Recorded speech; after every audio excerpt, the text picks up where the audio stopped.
அவ்வளோதாங்க, சக்கரவள்ளி கிழங்கு சுழியம் ரெடி ஆகிடுச்சு. நீங்களும் இதுமாரி செஞ்சு பாருங்கள், குழந்தைங்களுக்கும் செஞ்சு கொடுக்கலாம். வாங்க இது எப்படி செய்யுதுன்னு பார்க்கலாம். பாருங்கள், நல்லா எப்படி இருக்குது பாருங்கள், நல்லா அழகாக சுழிய மாதிரி இருக்கா. மேலே நல்லா மொறுமொறணும், உள்ளே நல்லா சாஃப்டாகவும் இருக்குங்க. வாங்க இது எப்படி செய்கிறது நம்ம வீடியோக்குள்ளே போய் பார்ப்போம். ஒரேமாரி கடலப்பருப்பில் செய்யாமல் இந்த மாதிரியும் செஞ்சு பார்க்கலாம். வாங்க இன்றைக்கி சக்கரவள்ளி கிழங்கு வச்சு ஒரு ஈவினிங் ஸ்நாக்ஸ் செய்யலாம். இப்போ பார்த்திங்கன்னா சக்கரவள்ளி கிழங்கு வேக வச்சு தோல் எடுத்து வச்சுருக்கேன். இதுக்கு ஸ்வீட்டுக்கு பார்த்திங்கன்னா 1/2 கப்பு வெல்லம், 1/2 கப்பு தேங்காய் பூ, கொஞ்சமாக ஏலக்காய் தூள். இப்போ இதை நம்ம குட்டி குட்டியாக கட் பண்ணி நசுக்கிக்கலாம், இல்லைனா சிப்ஸு கடையில் துருவிக்கலாம். ஸ்கூல்லேருந்து வரும் பசங்களுக்கு இது ஈஸியாக செஞ்சு கொடுக்கலாங்க. கிழங்கை வேக வச்சுட்டு நம்ம நசுக்கிக்கலாம்.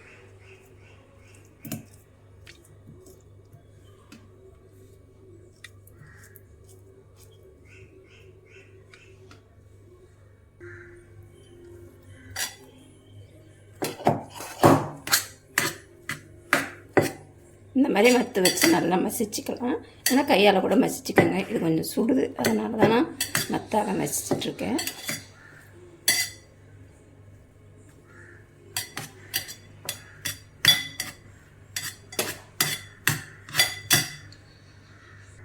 பாருங்கள், இந்த அளவுக்கு நல்லா மசிச்சாச்சு. இதை நம்ம இந்த பாத்திரத்தில் மாற்றிக்கலாம்.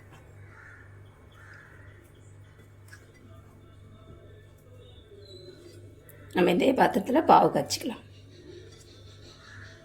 சக்கரவள்ளி கிழங்கு நம்மளுக்கு ஸ்வீட்டாக தான் இருக்கும், அதனால தான் நான் கொஞ்சமாக வெல்லம் எடுத்துருக்கேன். உங்கள் ஸ்வீட்டுக்கு தகுந்த மாதிரி நீங்கள் வெல்லம் எடுத்துக்கோங்க. 1/2 கப்பு வெல்லம்,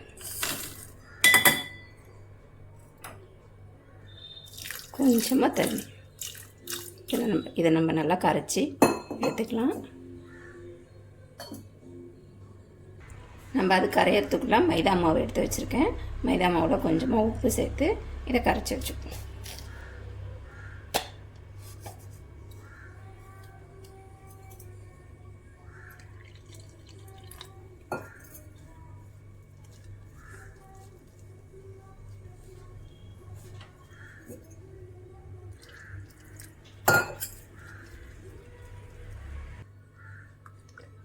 மைதா மாவை நல்லா கரைச்சாச்சு. இது ஒரு ஓரமாக இருக்கட்டும். ரொம்ப தண்ணியாக கரைச்சிட வேண்டாம், ரொம்ப திக்காக கரைச்சிட வேண்டாம். இந்த மாதிரி பதத்துக்கு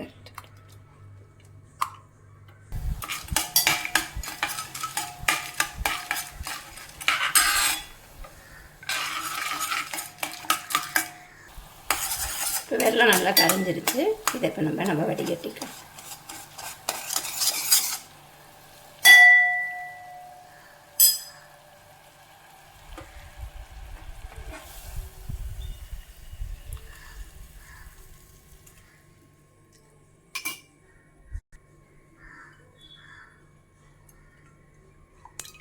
இந்த பாத்திரத்தை கழுவிட்டு தாங்க சேர்த்துருக்கேன்.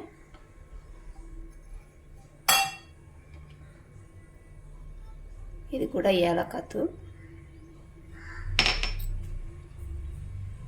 தேங்காய்,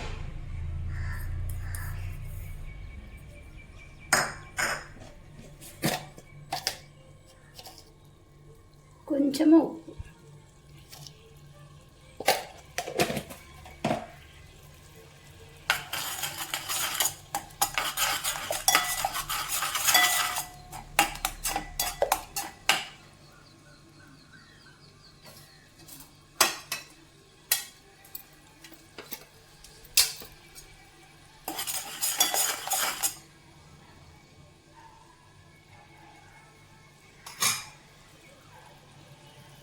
இது கூடவே நம்ம மசிச்சு வச்சுருக்க சக்கரவள்ளி கிழங்கு.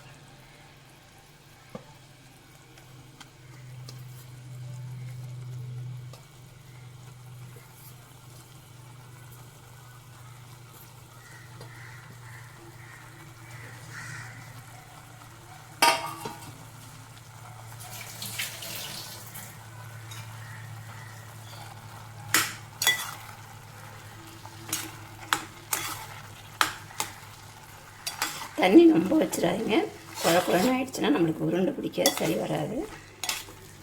வெல்லம் வந்து உங்கள் ஸ்வீட்டுக்கு தகுந்த மாதிரி எடுத்துக்கோங்க.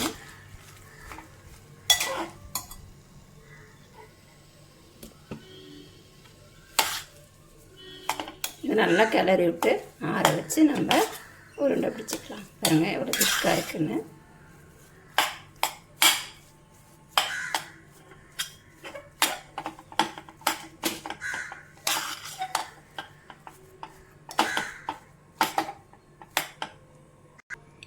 அதுக்குள்ளே நம்மளுக்கு எண்ணெய் காஞ்சிட்ருக்கட்டும்.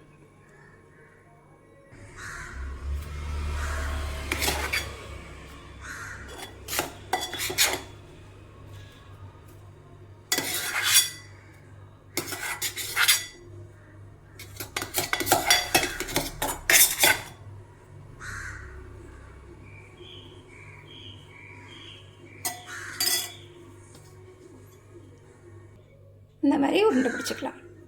நல்லா ஆறினத்து பிறகு உருண்டை பிடிச்சிக்கலாம்.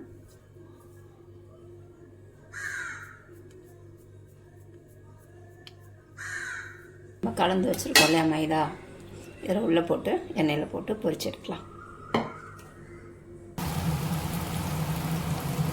எண்ணெய் மைதாவில் இப்படி போட்டு எண்ணெயில் போட்டுக்கலாம். பார்க்க பண்ணிங்கன்னா இது சுழிய மாதிரி இருக்குங்க.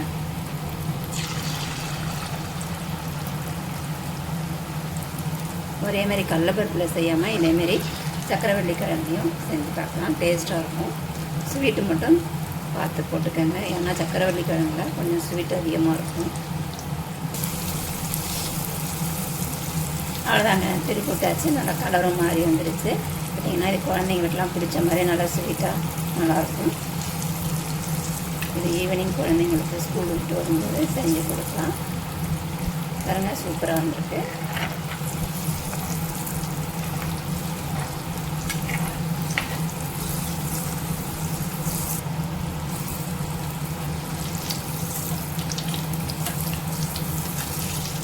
அவ்வளோதான், சக்கரவள்ளி கிழங்கு சுழியம் ரெடி ஆகிடுச்சு.